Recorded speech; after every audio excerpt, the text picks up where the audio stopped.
ఈ దేశంలోనే ఒక పేరు ప్రఖ్యాతిగాంచిన కాసు కుటుంబానికి సంబంధించినటువంటి యువనేత మహేష్ రెడ్డి గారి చేరిక సందర్భంగా ఏర్పాటు చేసి ఈ కార్యక్రమానికి విచ్చేసినటువంటి పెద్దలందరికీ, వేదికలకు పెద్దలందరికీ నా హృదయపూర్వకమైన ధన్యవాదాలు తెలియజేస్తున్నాను.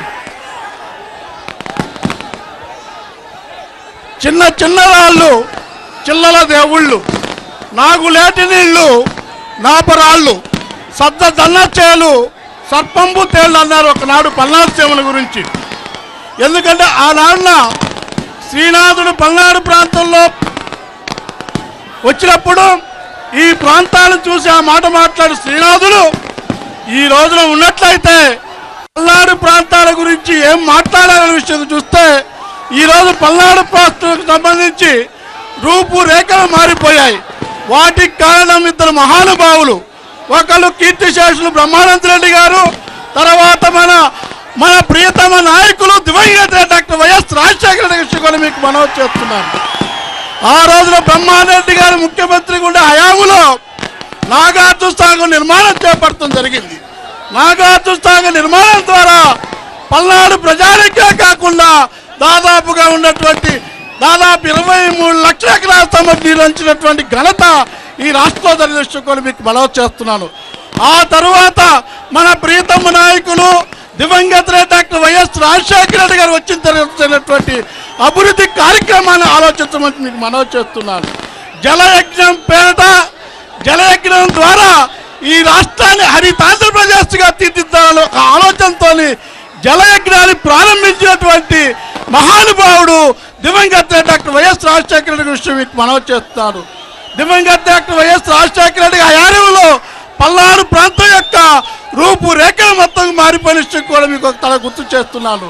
ఎందుకంటే ఇక్కడికి వచ్చిన వాళ్ళు మొత్తం కూడా పల్నాడు ప్రధానికి మొత్తం కూడా అతిథిగా ఉన్నాం.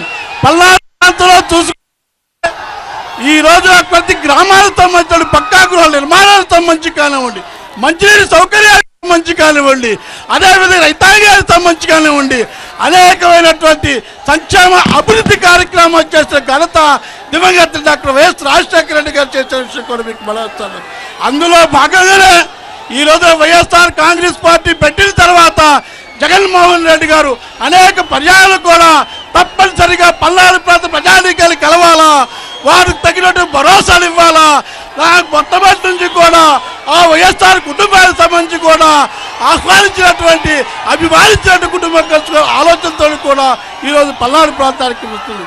ఈరోజు చూడండి, ఈ ప్రాంతాల్లో జరిగే అరాచకాలు ఒకసారి అర్థం చేసుకోండి, ఈ ప్రాంతంలో జరిగినటువంటి దాష్టికాలు ఒకసారి అర్థం చేసుకోండి. ఈ రోజున ఈ రాష్ట్రంలో కాదు, మరీ ముఖ్యంగా మన డివిజన్ సంబంధించి ఆలోచించినట్లయితే రాక్షస పరిపాలన జరుగుతున్న విషయం కూడా మీ అందరికీ మనవి చేస్తున్నారు. అది దృష్టిలో పెట్టుకొని యువనేత జగన్మోహన్ రెడ్డి గారు మమ్మల్ని అందరూ కూడా పిలిచి ఈ ప్రాంతంలో తప్పనిసరిగా మనం ఈ యొక్క దాష్టికాలను అరికట్టాలనే ఆలోచనతో, ఈ రాక్షస పాలన అరికట్టాలనే ఆలోచనతో కూడా జగన్మోహన్ రెడ్డి గారు కూడా అందరూ పిలిపించేసి ఏం చేద్దామని ఒక ఆలోచన కూడా మనం చేస్తున్నాం. అందులో భాగంగా ఈ రోజున కాసు కుటుంబానికి కూడా ప్రాధాన్యత ఇచ్చేసి తప్పనిసరిగా ఈ యొక్క డివిజనే కాదు, ఈ జిల్లాలో జరిగిన రాక్షస పరిపాలన అంతమందిస్తారు కోసం కూడా నిర్ణయం తీసుకున్నారు జగన్మోహన్ రెడ్డి గారి విషయం మీకు మనవి చేస్తారు. ఎందుకంటే జగన్మోహన్ రెడ్డి గారు కానివ్వండి, వారి కుటుంబానికి సంబంధించి కానివ్వండి, విశ్వాసం గల కుటుంబం. ఆయనకు సంబంధించి పార్టీ పెట్టక నుంచి కూడా పల్నాడు ప్రాంత ప్రజానీకం మొత్తం కూడా జగన్మోహన్ రెడ్డి గారికి అండగున్నాం. జగన్మోహన్ రెడ్డి గారు కూడా పల్నాడు ప్రాంతం మీద, పల్నాడు ప్రాంతంలోని ప్రజల మీద కూడా ప్రేమాభిమానులు కలిగినటువంటి ఒక మంచి మనసున్నటువంటి మహానుభావుడు జగన్మోహన్ రెడ్డి గారు. కాబట్టి తప్పనిసరి కూడా ఇక్కడ జరిగే అరాచకాలను అంతమందించడం కోసం ఈ ప్రాంత ప్రజలకి ఒక భరోసా ఇస్తారని, ఒక ఆత్మస్థైర్యాన్ని కలిగిస్తారని ఆశిస్తూ ఆ రోజు జగన్మోహన్ రెడ్డి గారు ఒక విషయం కూడా చెప్పాడు. అన్న అవసరమైతే ఈ ప్రాంతంలో ఉన్నటువంటి కాసు మహేష్ రెడ్డి గారిని కూడా మీ ప్రాంతం తీసుకురావాల్సినటువంటి అవసరం ఉంటుంది.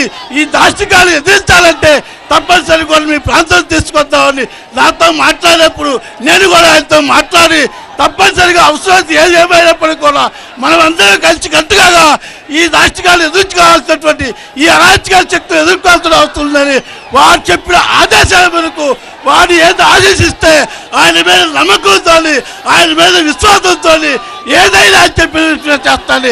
ఆయన ఆదేశాలు సాధిస్తామని కూడా ఈ సభాముఖంగా మీ అందరికీ మనవి చేస్తూ, అరాచకాల గురించి నేను చెప్పాల్సిన అవసరం లేదు మీకు.